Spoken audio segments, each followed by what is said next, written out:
E aí pessoal, hoje vou levar vocês comigo para visitar um dos lugares mais bonitos aqui próximo a Lisboa. Vamos até a Boca do Inferno em Cascais. Saindo aqui de Lisboa, eu estou numa região bem central. Vou pegar um metrô até o Cais do Sodré e de lá pego um trem até Cascais.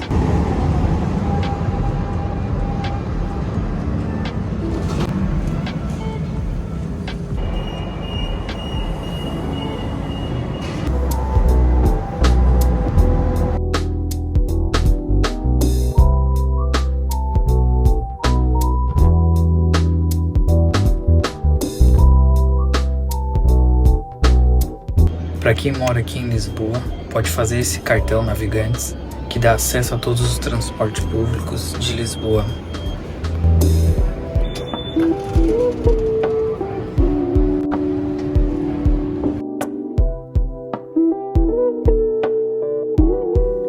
Aqui, já no trem, saindo do Cais do Sodré para Cascais, agora é só aproveitar a vista.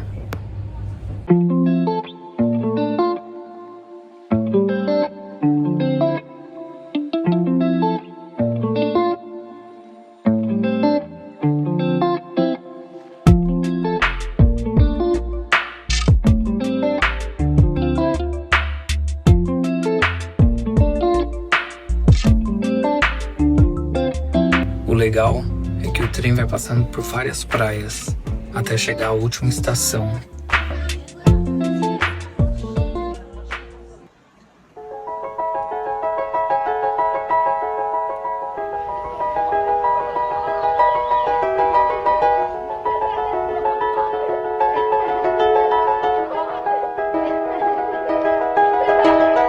It was just two lovers sitting in a car, listening to brown, falling for each other.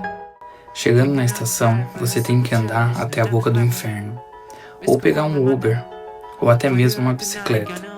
Mas o legal, e é o que eu gosto de fazer, é ir andando pelas praias. Você pode passar pela marina, e agora, no entardecer do dia, ainda fica tudo mais lindo. I don't need no light to see you shine.